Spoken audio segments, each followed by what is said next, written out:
commerce de centre, pour parler commerce de centre-ville et plus particulièrement pour essayer de répondre à cette question assez épineuse de savoir comment on réussit à redynamiser des pratiques et des espaces commerciaux qui sont en situation de difficulté sur de nombreux territoires. Effectivement, on a tous en tête des notions de vacances commerciales, des images de ventures allouées dans les centres-villes, des histoires autour de mouvements commerciaux qui vont plutôt vers les périphéries des centres-bourgs, et puis en plus, par là-dessus, les enjeux qui viennent se greffer à la suite de l'émergence et de l'explosion même du e-commerce. Donc finalement, derrière cette question de la redynamisation, on a de nombreuses sous-questions, ce qui peut laisser penser que ce sera difficile de trouver une solution miracle, une solution unique à cette problématique complexe. Et donc pour parler de ça aujourd'hui, on est avec Marie Aboulker de la Banque des Territoires, que je remercie beaucoup d'avoir accepté notre invitation et que je laisserai se présenter juste dans une minute. Avant ça, quelques règles du jeu pour l'heure qui va suivre. Donc, merci de couper vos micros et vidéos pour éviter les interférences, mais ça, vous le savez, j'en suis sûre. Vous l'avez vu certainement à l'instant, le webinaire est enregistré, donc vous pourrez accéder au replay si vous le souhaitez. Ensuite, le webinaire, du coup, il est organisé en 2 temps. On aura un premier échange, Marie et moi, pendant une trentaine de minutes pour une première partie. Et ensuite, Marie répondra à toutes vos questions. Et donc, pour ça, n'hésitez pas à poser vos questions dans le chat tout au long de la présentation. Et puis dernier point, l'objectif aujourd'hui, donc, c'est de brosser les grandes tendances et les leviers qui sont à la disposition des territoires en profitant de la vision nationale que nous apporte Marie aujourd'hui. Mais sachez qu'on organise un deuxième webinaire sur cette même question du commerce local au début du mois d'avril. Et cette fois-ci, avec 2 territoires témoins qui nous permettra donc de mettre un petit peu en perspective les choix de politique publique qui ont été faits par ces 2 territoires. Donc, si le sujet vous intéresse, restez en veille. Et puis, de notre côté, bien sûr, on vous donnera toutes les informations logistiques pour poursuivre ce webinaire. Et ben voilà, Marie, à toi, je te laisse te présenter en quelques mots. Écoute, merci beaucoup Sarah, merci Hélène, merci de l'invitation. Je suis vraiment ravie de pouvoir, participer et d'intervenir dans le cadre de ce webinaire. Je m'appelle Marie Aboulker, je travaille à la Banque des Territoires, dans la cellule qui est en charge du programme Action Cœur de Ville et du plan de relance commerce, au siège donc de la Banque des Territoires. Et à ce titre-là, ça fait plusieurs années que j'ai été amenée à travailler sur la question de la digitalisation des commerces, sur la transformation numérique des commerces, comme étant partie prenante des transformations et des leviers aux mains des collectivités en matière de redynamisation commerciale. Donc du coup, je me permettrai de commencer par une séquence de pub, puisque effectivement, c'est un sujet sur lequel on a déjà eu l'occasion de publier un certain nombre de guides sur les solutions numériques, sur contribuant directement à la pratique commerciale, contribuant, à la mesure de fréquentation. Et donc j'arrête tout de suite la pause publicitaire parce que je n'y reviendrai pas.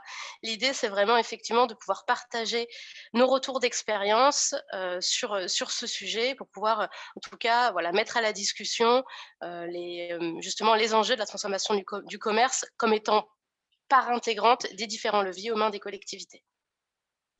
Merci Marie. Pour entrer du coup dans le vif du sujet, je vous propose qu'on repose quand même quelques éléments factuels pour être sûr qu'on part bien tous du même point de départ. Donc on sait que les phénomènes de vacances commerciales sont parfois très importants, notamment dans les centres-villes des villes moyennes. Et sans refaire un diagnostic précis, parce que ça n'est pas l'objet aujourd'hui, est-ce que tu peux nous rappeler rapidement les réalités auxquelles sont confrontés les territoires, ou en tout cas, toi, ce que tu en perçois depuis l'échelle nationale, et même pour aller plus loin peut-être, est-ce que tu identifies des typologies de territoires spécifiques en matière de déprise commerciale? Alors là, c'est une vaste question, hein, sur lequel on pourrait, parler pendant la demi-heure qu'on a devant nous. Aujourd'hui, on parle beaucoup de la vacance commerciale et c'est pas nouveau. En fait, pour moi, c'est un sujet qui remonte un peu à la fin des années 2010 et un certain nombre d'articles, de presse, de publications journalistiques que je ne cite pas, qui ont mis l'accent sur les rideaux baissés, la vacance commerciale. Et Et effectivement, aujourd'hui, on a encore des scores qui disent que, par exemple, à l'échelle des villes moyennes du programme Action cœur de ville, bon, c'est là-dessus que j'ai pu regarder les chiffres, mais évidemment, ça s'applique à d'autres, territoires. C'est juste pour vous donner un point de repère. On est autour de 13 de vacances commerciales à l'échelle de centre-ville, ce qui reste assez important parce qu'on est au-delà, finalement, du taux de vacances structurelles qui permet juste le changement, le renouvellement des commerces, de centre-ville.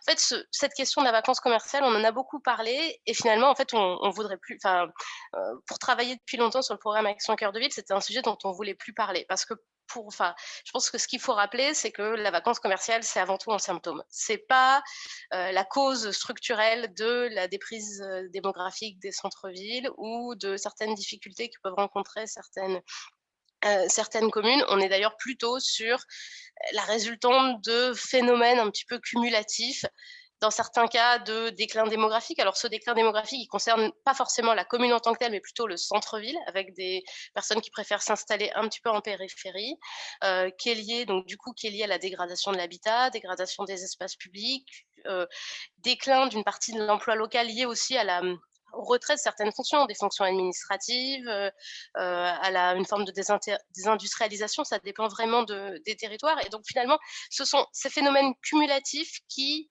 se traduisent notamment par une fragilisation du commerce et la vacance commerciale en centre-ville, sachant que, comme tu le disais en tout début d'introduction, il y a aussi d'autres phénomènes spatiaux qui impactent plus directement les commerces et qui là sont antérieurs et datent plutôt à partir des années 60, à savoir le développement de formes de distribution en périphérie, hein, donc les hypermarchés, les centres commerciaux et l'apparition du e-commerce qui reste un phénomène spatial puisqu'il y a aussi des impacts très clairs sur le commerce de centre-ville. Alors après, peut-être terminer parce que tu m'as posé la question sur la situation en fonction des territoires, c'est extrêmement variable. On observe globalement, si on se réfère aussi, je parlerai des villes Action cœur de ville et donc du coup que les personnes qui sont là, qui représentent d'autres villes me pardonnent là-dessus. Aujourd'hui, on a quand même donc sur ces villes moyennes, on a plutôt des différences territoriales qui sont assez nettes, avec une vacance qui est plus marquée dans le nord-est de la France, dans le centre de la France et au sud-est, sachant qu'il y a d'autres territoires sur lesquels le paysage, en tout cas commercial, est beaucoup plus, on va dire beaucoup plus favorable. Après, c'est pas parce qu'aujourd'hui on a mis le focus sur les villes moyennes, sur ce phénomène que la fragilité commerciale, elle concerne que des villes moyennes. Au cœur des métropoles, on a aussi des zones sur lesquelles on observe une forme de déprise, notamment dans certains quartiers politiques de la ville. Et je pense que si les retours d'expérience dont je vais vous faire part sont plutôt liés aux villes moyennes, je pense qu'ils n'ont pas forcément vocation à être uniquement, enfin voilà, ils ont vocation à s'adresser à tout le monde et à tout type de contexte. OK, merci pour d'avoir reposé ce contexte. Deuxième partie, cela dit, pour, continuer à poser le contexte, c'est qu'on a souhaité axer, ce webinaire autour de la question du commerce local en lien avec le numérique et comment le numérique peut être un outil au service de la redynamisation du commerce de centre-ville. Donc avant de passer au retour d'expérience et aux illustrations de ce que ça peut donner, je trouve que ce serait intéressant de reposer quelques termes de définition, en fait, et de savoir qu'est-ce que ça veut dire pour le commerce de proximité, quand on parle de transition, numérique. Qu'est-ce que ça veut dire, en termes de métier du commerçant, en termes de pratiques de vente, de pratiques d'achat, en termes de relations clients? Finalement, comment, est-ce que la transition numérique se fait de la même manière que, ou en tout cas selon des modes similaires à ce qu'on observe dans d'autres secteurs d'activité? Est-ce que tu peux, nous en dire un petit peu plus, là-dessus? Oui, effectivement, je pense que c'est important de repartir, sur, la base. Qu'est-ce que c'est cette digitalisation de la société, digitalisation des commerces? Parce que ça permet un petit peu de resituer l'action des collectivités dans ce domaine. D'abord, bah, de toute façon, aujourd'hui, c'est une évidence, mais le numérique est partout, il est dans nos pratiques. Enfin, nous, en tant que consommateurs, on est sans cesse confrontés au numérique et je pense qu'il faut vraiment partir de là. Aujourd'hui, finalement, l'acte d'achat, le fait voilà, d'acheter n'a plus rien à voir en lien avec le numérique. Parce qu'aujourd'hui, bah, on va s'informer sur internet, et donc du coup, le numérique a un rôle essentiel dans l'accès à l'information. Bah, on va regarder, quels sont les produits disponibles, combien ça coûte, on va surtout regarder s'il y a des avis d'autres consommateurs. Donc forcément, ça renouvelle l'approche. Plus globalement, aujourd'hui, on va les outils numériques vont permettre une certaine forme de personnalisation beaucoup plus grande de l'offre, hein. C'est ce qui fait aussi le succès d'Amazon, hein, tout simplement. Ça permet d'améliorer l'expérience client sur lequel il y a des suggestions adaptées, des offres personnalisées. Parfois même, il y a des interactions qui sont rendues possibles via le numérique avec des conseils personnalisés et cetera. Donc quelque chose qui a complètement renouvelé l'expérience d'achat. Et puis le dernier point, mais celui dont on parle le plus et qui peut sembler le plus évident, c'est effectivement l'acte d'achat, simplement la transaction et c'est ce qui fait le e-commerce et ça a été rendu possible ces dernières années parce que maintenant le paiement en ligne ne pose plus de problème, a été complètement sécurisé et après se traduit, différentes formes d'acquisition du produit parce qu'on va le retirer en magasin, parce qu'on se fait livrer à domicile et là, changement, considérable lié au e-commerce, c'est finalement le fait de dépasser les barrières géographiques et les barrières temporelles parce qu'on n'est plus lié aux horaires d'ouverture d'un magasin. Ça, c'est vraiment je pense, c'est important de partir justement du point de vue du consommateur parce que finalement, on retrouve un peu en symétrique ces 3 items là, l'information, l'expérience et l'achat. On le retrouve exactement en symétrique quand on regarde du point de vue du commerçant dont effectivement le métier a été complètement renouvelé.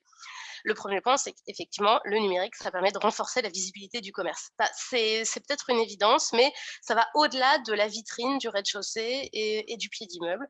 On peut avoir des informations sur les produits en ligne, on peut avoir des informations pratiques, et ça, c'est un premier point, finalement, une forme d'abolition aussi de l'espace via l'information numérique.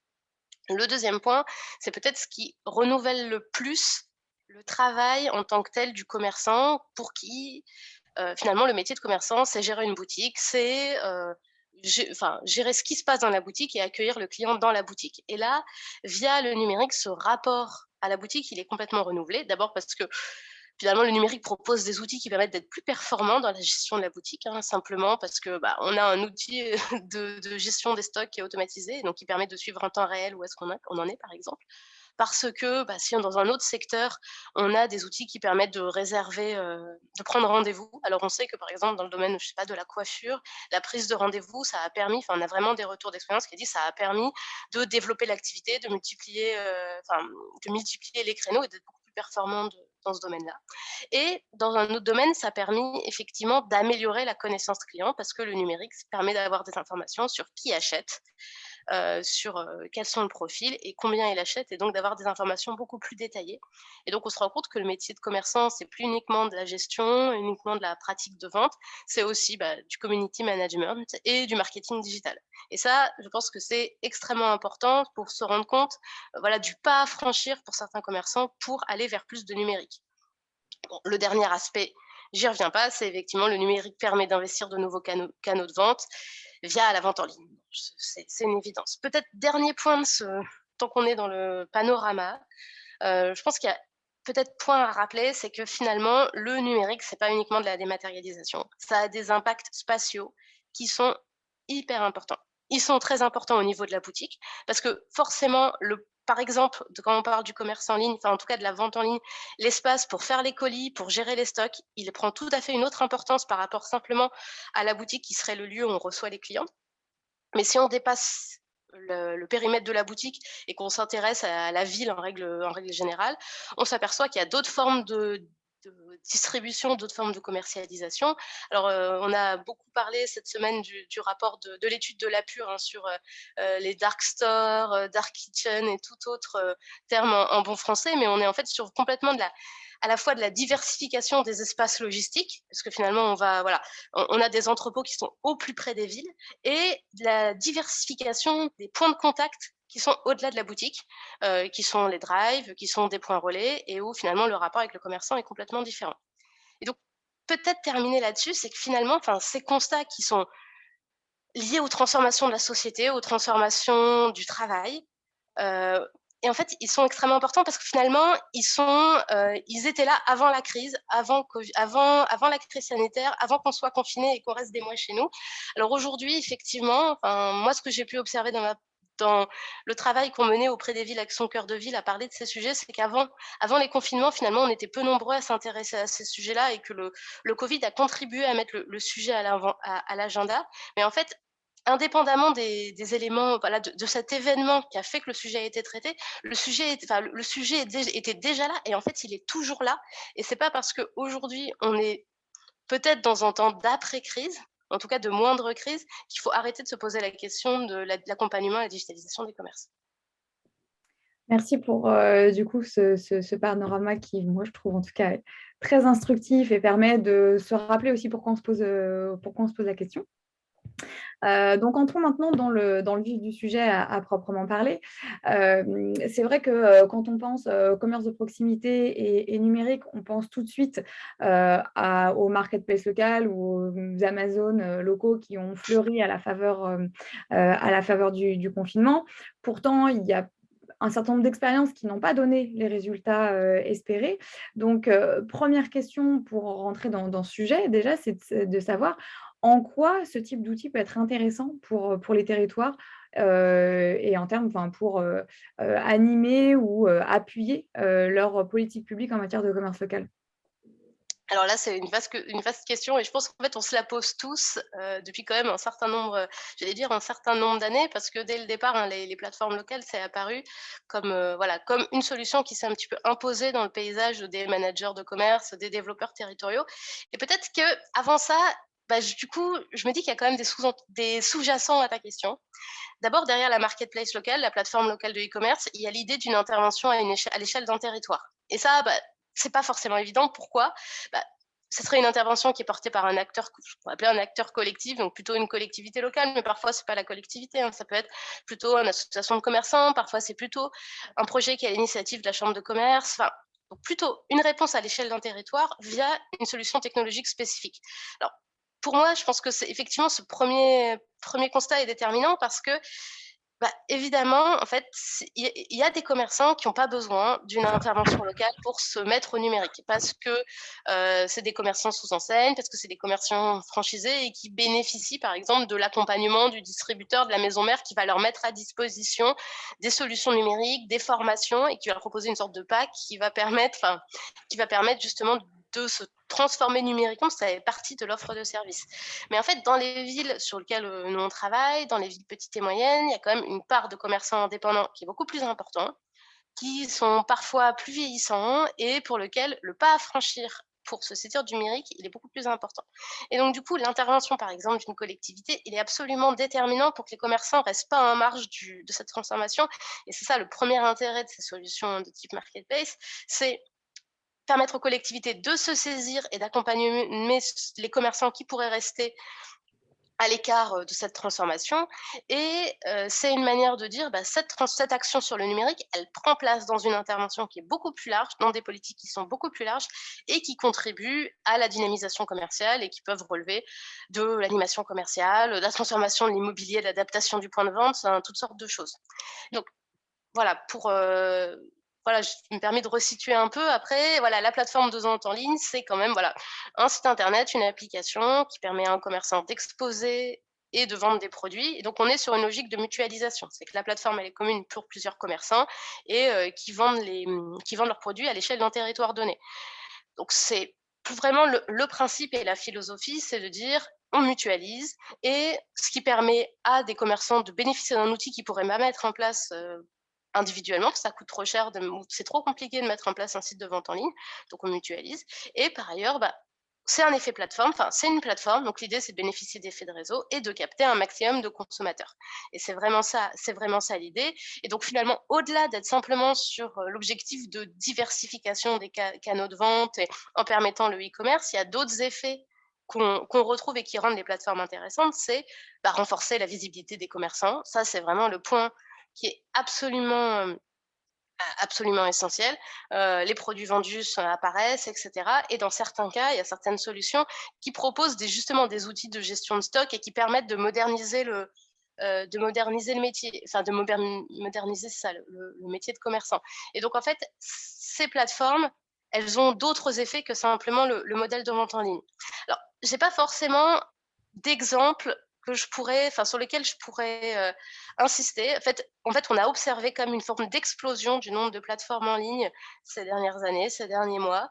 Là, côté Banque des Territoires, on a subventionné au titre du plan de relance la mise en place de solutions numériques dans les villes, cœurs de ville, dans des villes, petites villes de demain et dans d'autres villes dans le cadre, qui avait été identifié avec l'État. Donc par exemple, ça peut être aussi, des villes, de la métropole, des communes de la métropole du Grand Paris et cetera. Et là, il y a peut-être 80 des demandes qui portaient sur 2 types de marketplace. Et en fait, selon les cas, elles proposaient un certain nombre de ces fonctionnalités. Peut-être, point quand même important, c'est que le principe quand même de ces plateformes locales, c'est qu'elles soient je vais dire une évidence, mais qu'elles soient déployées à une échelle locale et qu'elles portent vraiment l'identité du territoire, que ce soit un outil de marketing territorial et qui contribue et qui s'inscrive dans un projet de territoire. Sauf que, effectivement, le leader d'une certaine manière, enfin le leader, en tout cas la une des plateformes les plus connues qui est la plateforme de La Poste, qui est Ma Vie de mon shopping, ils ont fait un choix inverse et donc du coup d'être sur un outil national et pas sur cette personnalisation. Donc peut-être que là, bon, je le dis pour terminer parce que c'est peut-être un point de repère, c'est que, c'est de bien dissocier finalement les caractéristiques de la solution technologique et de la stratégie territoriale et commerciale qu'il y a derrière. Justement, tu l'as dit à plusieurs reprises et tu viens de finir là-dessus, le fait que, l'outil en lui-même, bah, doit être mis au service, de quelque chose de plus large, d'une stratégie, d'une action en faveur de l'attractivité du territoire de manière plus large. Est-ce que tu as observé au-delà de ces éléments et peut-être qu'il faut les préciser, mais est-ce que tu as observé des grandes conditions de succès de la mise en place de ces plateformes? Parce que c'est vrai que, on va pas se mentir, il y a un certain nombre d'initiatives qui ont été déployées à la faveur du confinement, et puis, bah, ça a fait long feu parce que, finalement, il y a eu, des fois beaucoup de trafic, mais assez peu de ventes qui ont été réalisées au travers de ces plateformes. Ah bah, ça, c'est clair. Enfin, ça pour le coup, c'est aussi pour ça que c'est un peu la limite de focaliser le discours sur les marketplaces locales parce qu'aujourd'hui, bah, voilà, on les a vus éclore, comme tu le disais, à l'occasion des confinements parce que du coup, bah, on y est pour quelque chose, hein. On a subventionné ces solutions. Il y a plein de conseils régionaux qui ont aussi sont subventionnés des solutions et donc nous, on l'a vu, hein, on a fait quelques bil zé zé on a produit quelques éléments de bilan, on est en train de produire quelques éléments de bilan sur les mesures et on voit qu'en fait, il y a énormément de territoires, notamment, alors moins sur la cible Action Cœur de Ville qui réfléchissait déjà et en fait le covid a accéléré des choses qui étaient déjà en chantier, mais plutôt pour la cible plus petite ville.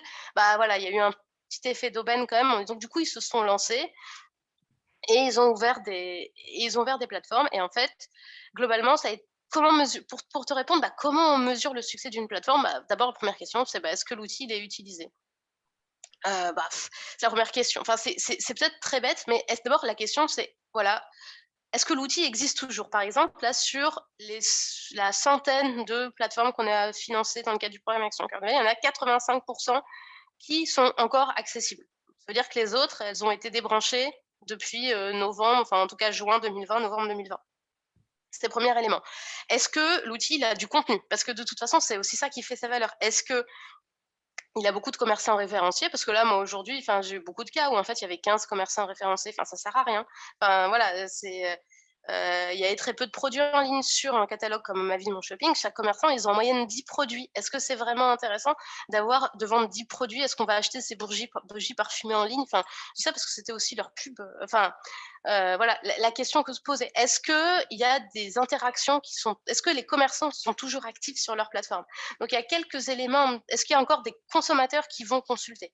Ça, c'est peut-être des indicateurs très bêtes, mais qui permettent juste de voir, est-ce qu'il se passe quelque chose ou c'est juste finalement une sorte de enfin voilà, d'objet numérique, mais qui fonctionne plus vraiment? Ça, c'est le premier point à voir. Maintenant, la question de l'impact, il est assez compliqué parce qu'aujourd'hui, finalement, enfin, moi, je l'ai vu en parlant aussi, avec, enfin, en interne et les comptes qui nous étaient rendus à la Caisse des dépôts. La seule question qui nous est posée, c'est: «Quel est le chiffre d'affaires?» C'est aujourd'hui, c'est parce que c'est aussi comme ça qu'on raisonne pour Amazon, pour les grandes plateformes internationales, et cetera. Mais en fait, aujourd'hui, c'est une sorte d'impensé et c'est un sujet sur lequel il y a très, très peu de données et quand on questionne les offreurs de solutions, bah, ils répondent pas, ils sont gênés ou ils nous disent que de toute façon, il y a pas beaucoup. Là, on avait fait, quelques retours d'expérience, bah, il y avait, allez, 1 000 € par commerçant dans le meilleur des cas, en chiffre d'affaires généré sur la plateforme. Tous les articles qu'on peut trouver en ligne, ils disent: «Ah bah, il y a eu très peu de ventes en ligne» et effectivement, on est globalement sur des transactions en ligne qui sont très, très faibles. Les seules exceptions, c'est plutôt les plateformes qui ont ajouté un module chèque cadeau. C'est ce qu'a fait, Le Puy-en-Velay, c'est ce qu'a fait Saint-Omer. Ils ont installé des systèmes de chèque cadeau, qui est un système qui a beaucoup marché, hein, globalement, pendant le confinement. En fait, des chèques cadeaux qui étaient bonifiés par les collectivités et là, ça a généré du trafic et les gens, pour aller retirer des chèques cadeaux, ils ont consommé en ligne. Sachant que le chèque cadeau, il a été préfinancé par la collectivité, donc ce qui repose la question du modèle économique de la consommation. En tout cas, voilà, sur le chiffre d'affaires, moi, je serais assez enfin, comment dire? Je serais assez nuancée et peut-être pas se focaliser sur cet indicateur parce que finalement, les impacts, ils sont beaucoup plus difficiles à quantifier et en fait, ils peuvent être liés, par exemple, à la fréquentation des commerces. Est-ce que, finalement, le fait d'avoir, la plateforme, ça a permis un retour en magasin pour aller retirer des produits ou parce qu'on a connu en ligne? Là aussi, c'est compliqué à objectiver parce que, bah, les commerçants n'ont pas demandé à chacune et à chacun: «Est-ce que vous nous avez connus par Magie de mon shopping?» Enfin, donc ça, c'est plus du ressenti et en fait, on peut pas vraiment savoir toutes choses égales par ailleurs. Mais peut-être et terminer, enfin voilà, peut-être aussi indiquer en termes d'indicateurs, un impact qui est plus indirect, qui va être quand même sur la compétence numérique des commerçants. Enfin, mine de rien, les plateformes, c'est quand même une brique dans une démarche qui est plus complète de sensibilisation des commerçants. Il y a des solutions qui permettent de faire le lien avec Google My Business et les réseaux sociaux et donc c'est une première brique vers une présence en ligne qui est plus importante et ça, c'est, je pense, assez structurant. Alors peut-être aussi pour synthétiser, là aussi, c'est des éléments qu'on voit dans les retours d'expérience, c'est de dire, bah, finalement, il y a quand même si c'est difficile de mesurer le succès, il y a quand même des conditions à réunir pour que ça évite de se planter. On va dire ça comme ça. La première condition, c'est l'échelle. Enfin, il faut une taille critique. Enfin, comme je le disais tout à l'heure, on est sur des modèles de plateforme. Donc, on est forcément, ce qui fait la valeur d'une plateforme, c'est le nombre d'utilisateurs, que ce soit du côté commerçant et du côté consommateur. Donc, une plateforme où il y a 12 commerçants, ça va servir à rien. Donc alors globalement, j'ai tendance à penser qu'une plateforme à l'échelle d'une commune de petite enfin voilà, avec peu d'habitants et peu de commerçants, c'est pas forcément idéal parce que justement, c'est plus difficile d'atteindre sa taille critique. Après, on a aussi d'autres sondages qui disent: «Oui, mais à l'échelle départementale, on n'a pas cette dimension identitaire». Bah, tout est dans le dosage en tout cas, mais globalement, la taille critique, c'est le premier point. Le deuxième point, c'est être clair sur les objectifs poursuivis. Est-ce que l'objectif, c'est de développer le chiffre d'affaires? Ça a clairement été le cas quand ils ont lancé les plateformes, hein. Enfin, quand les plateformes ont été lancées en novembre 2020, où les commerces non essentiels étaient fermés et qu'il fallait en tout cas permettre de maintenir des transactions. Et donc là, l'objectif de chiffre d'affaires était clair. Aujourd'hui, bah, je pense qu'on est dans une logique un petit peu différente.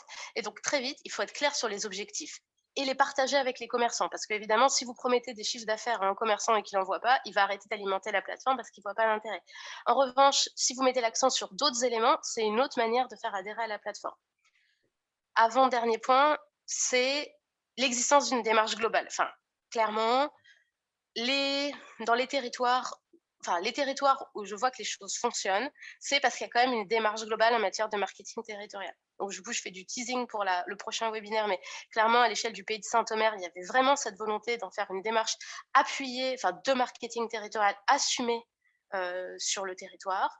De la même manière, avec la plateforme de la communauté communautaire de Camargue, ils avaient clairement l'idée de promouvoir leur territoire, surtout vers l'extérieur, parce que c'est une collectivité qui bénéficie de retombées médiatiques via une série télévisée bien connue. Et donc, par ce biais-là, ils ont utilisé cette notoriété pour faire venir des gens sur leur plateforme et dynamiser le commerce local. Donc, vraiment, on est sur une stratégie d'image qui est extrêmement claire. Et ça, je pense que c'est important. Indépendamment purement de ce qui relève du marketing, il y a d'autres formes de stratégies qui peuvent être mises en avant et qui relèvent plus largement de l'animation commerciale, de la restructuration de l'offre commerciale, de la renforcement de la convivialité en centre-ville, et cetera. Et donc, mais stratégie globale, c'est vraiment évident. Et peut-être le dernier point et sur lequel je terminerai, c'est de dire aujourd'hui, ce qui est indispensable, c'est l'accompagnement. C'est pas parce que la plateforme est mise en place que les commerçants vont adhérer. Il faut et que les citoyens vont l'utiliser. C'est-à-dire qu'il faut communiquer, il faut aller tenir la main des commerçants pour qu'ils mettent à jour leur boutique.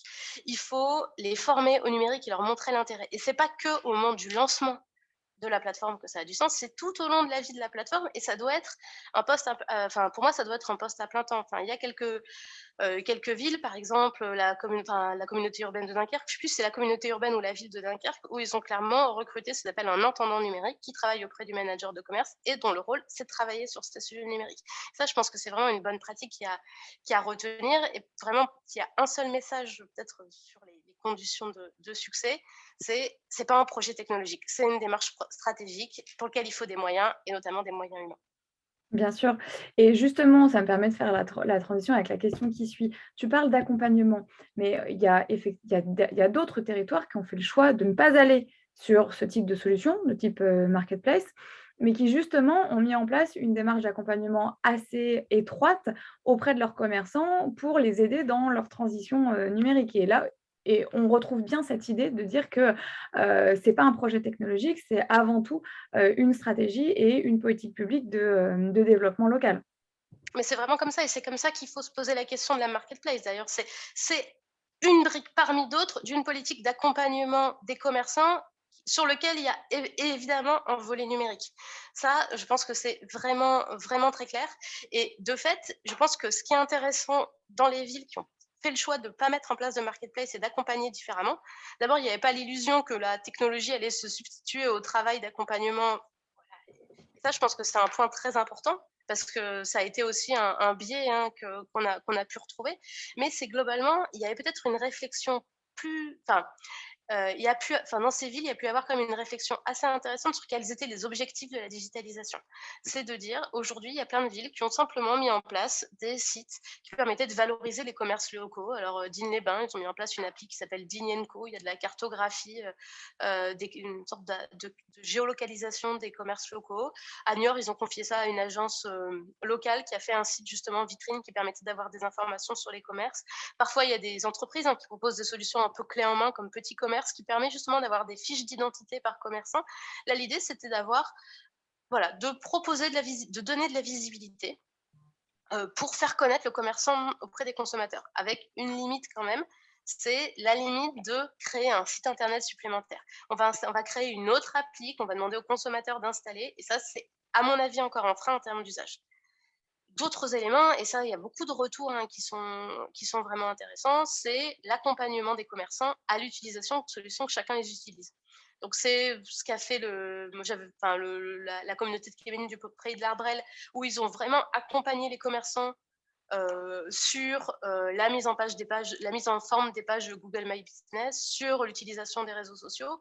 Nous, on a fait ça quelque chose d'assez intéressant. Enfin, on a accompagné la ville de Fougères pendant le confinement en novembre.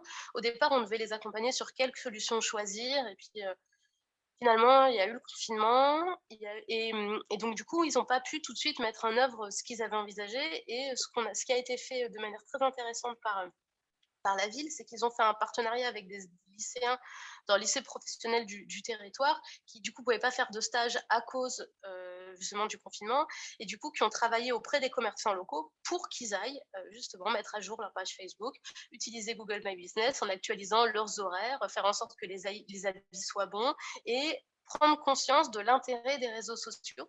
Et donc là, on est sur une démarche collective qui est extrêmement intéressante et qui finalement ne nécessite pas d'investissement technologique voilà, sur le sujet. Et aujourd'hui, les retours qu'on a pu avoir, je pense que là, pour le coup, le confinement, notamment le premier, a vraiment permis la prise de conscience de l'intérêt des réseaux sociaux aussi, enfin, de la part de commerçants qui étaient fermés et qui ont créé une forme de communauté avec leurs clients en communiquant avec eux, en faisant des vidéos, en valorisant leur machine à café, etc. Et qui ont vu au moment de la réouverture qu'il y avait vraiment eu un effet en voyant de nouvelles personnes qu'ils ne connaissaient pas forcément. Je trouve que c'est très intéressant ce que tu dis là, cette notion de, vraiment pour de vrai de digitalisation des commerces et pas juste d'apposer un outil dont on pense qu'il va solutionner tous nos problèmes d'un coup de baguette magique. Et je dirais pour clore un peu cette séquence, et je vois qu'on a un peu débordé en termes de temps, Voilà. juste à avoir un peu ton regard sur comment on utilise toutes ces évolutions et oui, toutes ces transformations qu'induit la transition numérique en matière de e-commerce. Comment on peut transposer ça à la manière dont on réfléchit le commerce de proximité d'aujourd'hui, 2.0, mais pas que, tout simplement, on se doute bien que les consommateurs aujourd'hui sont ultra rompus aux pratiques du e-commerce, mais aussi aux standards du e-commerce. Et du coup, comment on réussit à réconcilier ou atterrir en tout cas ces nouvelles pratiques d'achat et ces nouvelles attentes d'achat, d'expérience client, etc., dans le commerce physique et a fortiori dans le commerce local, peut-être aidé ou pas d'ailleurs par le numérique. Ça, je pense qu'effectivement, c'est une ouverture qui est vraiment intéressante parce qu'aujourd'hui, les solutions qui existent pour enfin, il existe de toute façon. Enfin, on a beaucoup accompagné des villes qui travaillaient sur la Smart City. Et du coup, on leur proposait, enfin, il y a plein d'entreprises qui proposent des applications pour valoriser le centre-ville, valoriser le tourisme, proposer une expérience renouvelée en termes de loisirs, payer son stationnement, avoir des données en temps réel. Donc, effectivement, il y a on pourrait très bien dire, bah voilà, le numérique, ça s'applique à tout le centre-ville, indépendamment de la question du commerce. Oui, oui, effectivement, je pense que c'est une partie de la réponse. Mais je pense que en termes d'ouverture, j'aimerais bien, enfin, je pense que, enfin, ta question, elle invite à aller au-delà, en tout cas, au-delà de ça, en disant finalement le numérique, ça, sans mauvais jeu de mots, c'est aussi un changement de logiciel. Ça propose des évolutions méthodologiques. Enfin, des évolutions. D'abord, la principale évolution, c'est de mettre le client au centre. Enfin, c'est vraiment la base de, comment dire, du marketing digital et globalement ce qui est permis par le numérique. D'abord parce qu'aujourd'hui, à travers la question de la data, on a une manière de connaître les usages et les pratiques qui sont beaucoup plus nettes, hein, les pratiques d'un site internet, la fréquentation d'un centre-ville, c'est ce qui est la base des applications de mobilité, des Waze, etc. Premier point, donc meilleure connaissance du service. Et deuxièmement, proposer un service augmenté, enrichi, qui permet d'améliorer l'expérience client indépendamment des limites physiques, des horaires d'ouverture, de la géographie, etc. Et donc, je pense que ces 2 points, et c'est vraiment sur ces 2 points que je voudrais conclure, la connaissance des usages et l'amélioration de l'expérience client. Et je pense que ces 2 items-là, ils peuvent être vraiment très utiles dans la pratique du développement territorial, dans la réalisation de tout projet. De fait, la connaissance des usages, c'est la base d'un diagnostic territorial. Enfin, je vous apprends rien. Aujourd'hui, un diagnostic commercial, il va nécessairement passer par une analyse des pratiques de consommation. Aujourd'hui, les données de fréquentation sont rendues hyper accessibles aux collectivités, alors qu'il y a quelques années, c'était très cher et difficilement exploitable pour qui n'avait pas de logiciel, de base de données de traitement qui était pratique. Donc aujourd'hui, on a vraiment une manière de mieux connaître les usages du territoire et donc de les utiliser pour définir un parcours marchand à l'échelle du centre-ville, pour mettre en place des animations commerciales, proposer de nouveaux services, par exemple à l'échelle dans les halles de centre-ville, pour réfléchir sur les horaires d'ouverture des services, des équipements, proposer de nouveaux usages indépendamment des horaires d'ouverture. Donc ça, c'est le premier point. Le deuxième point, c'est la question de l'expérience client. Alors aujourd'hui, le terme expérience est à la mode, hein, on dit plus, enfin voilà, Airbnb parle beaucoup d'expérience pour dire qu'on va faire de la peinture en bord de mer, avec un coach. Mais donc le terme est un peu biaisé, mais aujourd'hui, la recherche de convivialité, de nouveaux services, de quelques sorties agréables, c'est aussi un motif pour se rendre encore en centre-ville. Et donc l'amélioration de l'expérience usagée, elle est extrêmement importante dans le cadre des politiques d'attractivité commerciale. C'est un enjeu pour la signalétique, enfin, ça peut se traduire dans la signalétique, ça peut se traduire dans des animations, ça peut se mettre dans une forme d'innovation en matière de services, hein. Moi, j'avais lu, il y avait un article des Échos qui parlait du renouveau des halles, de centre-ville et qui parlait d'une expérience à Marseille où en fait on payait en sortie des halles et pas à étal par étal. Et là, typiquement, on est sur une initiative qui est totalement inspirée des sites de e-commerce, mais qui est traduite dans l'espace physique. Je pense qu'on a un peu dépassé le temps, donc je m'arrêterai sur cet exemple pour laisser place à vos questions. Bah, merci beaucoup, Marie, en tout cas, pour tous ces éléments. Moi, je trouve en tout cas que c'est très riche et ça apporte beaucoup, beaucoup de choses. Donc effectivement, on a quelques questions. Alors, on a aussi quelques commentaires, alors d'une personne malheureusement dont je ne peux pas donner le nom puisqu'elle s'affiche comme étant 32 479 chez moi, mais qui nous dit effectivement à juste titre, hein, je pense que c'est le sens de ton propos, que oui, pour des solutions numériques mutualisées, mais sous d'autres formes que les marketplaces locales qui ne remplissent pas du tout leur rôle. Donc, effectivement, ça fait partie des des points que tu as soulevés. Un partage d'expérience aussi de Renaud Bonamy, qui est à la région Aura. Donc, j'ai l'impression que tu opines du chef, donc vous devez vous connaître. Un petit peu, oui. Qui effectivement confirme qu'au travers de leur expérience, où ils ont accompagné 80 territoires. Finalement, la vente est bien indépendante, enfin, est assez secondaire pour les commerces indépendants, et on recherche davantage une présence web et de la visibilité pour les commerçants. Une question maintenant qui nous vient de Germine d'Argenteuil, qui demande donc comment on fait pour préserver la dimension sociale du commerce de proximité, puisque effectivement, l'expérience client, le métier de commerçant, tout ça a fortement évolué, mais comment on peut garder le côté convivial du point de rencontre finalement, point de rencontre physique? Ah, et c'est une effectivement, bah, c'est peut-être là-dessus qui est, enfin, comment dire? Je pense que c'est le risque aussi des comment dire? Aujourd'hui, on a tellement mis l'accent sur le numérique et sur la pratique qu'en fait, ça nous a conduit aussi à oublier ce qui se passait en boutique et le travail qui doit être fait auprès des commerçants, et je pense que enfin, pour moi, ça relève, alors j'ai pas de bonnes pratiques, forcément, parce qu'en plus, moi enfin, je suis pas manager de commerce et j'ai pas finalement l'occasion, c'est facile de donner des leçons depuis Paris, mais pour moi, c'est vraiment travailler sur l'animation. C'est le rôle de l'association de commerçants, c'est le rôle, du manager de commerce, c'est proposer des événements, c'est proposer des services complémentaires associés au commerce. C'est qu'aujourd'hui, je pense que c'est l'intérêt de la boutique qui est conservé, c'est qu'on a du conseil humain, on a finalement une du coup, je vais réemployer le terme dont je me moquais tout à l'heure, une expérience qui est liée au fait d'aller sur place, de toucher, de tester, et ça, ça reste, je pense, irremplaçable. Alors, ça me fait penser à une initiative, alors je sais pas si ça existe encore, mais qui date un peu, mais je me souviens quand on travaillait sur les tiers-lieux avec WeShare, ils avaient parlé d'un salon de coiffure à Arles où en fait, ils avaient profité finalement, comme la pause, des couleurs était un peu longue, bah, en fait, ils proposaient des expositions, des conférences, enfin, et du coup, il y avait des vraies dynamiques qui s'étaient créées autour de ce salon de coiffure qui était enfin, au-delà simplement de l'offre, commerciale.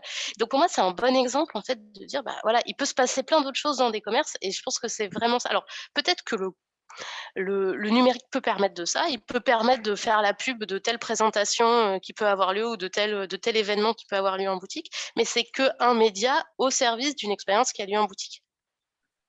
J'espère avoir Ouais. répondu à la question. Autre question du coup de Renaud de la région Aura.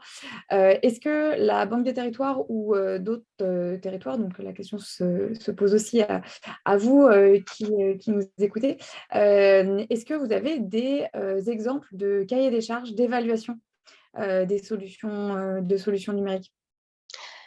Bah, j'ai un cahier des charges que j'ai écrit, mais qui est du coup plutôt au niveau, pardon, il y a plusieurs réponses à cette question. C'est-à-dire que nous, on travaille côté Banque des territoires, vu qu'on a subventionné beaucoup de solutions, on a mis en place un cahier des charges pour évaluer un petit peu la mesure qu'on a mis en place. Donc effectivement, Renaud, je pense qu'on peut voir ce qui est duplicable pour justement mesurer comment la mesure, enfin, ce qui s'est passé au niveau de la région. Mais par ailleurs, en sortie de cette évaluation, ce que je souhaiterais, c'est qu'on puisse proposer une forme de grille d'auto-évaluation qui remet aussi en perspective quel type d'impact, quel type, en fonction de quels objectifs, quels sont les types d'impact, et cetera, et qui pourrait être approprié par les différents porteurs les différents développeurs, les différents managers de commerce qui portent des solutions numériques, pour aider justement à prendre du recul. Alors on serait pas, enfin voilà, j'ai insisté tout à l'heure sur la difficulté d'avoir des indicateurs précis pour mesurer les impacts, mais en tout cas une grille de lecture qui permet de se poser les bonnes questions, pouvoir un petit peu aller au-delà simplement de la question du chiffre d'affaires, quoi. Mmh. Alors pour le moment, on n'a pas d'autres questions, mais du coup, moi, j'en ai une Tu en as d'autres? qui m'est venue bah, en t'écoutant et puis, en préparant aussi, ce webinaire toutes les 2, c'est la question de savoir si, selon ce qu'on trouve sur la plateforme et selon les usages qu'on cherche à aller chercher avec une plateforme, est-ce qu'on a des résultats différents?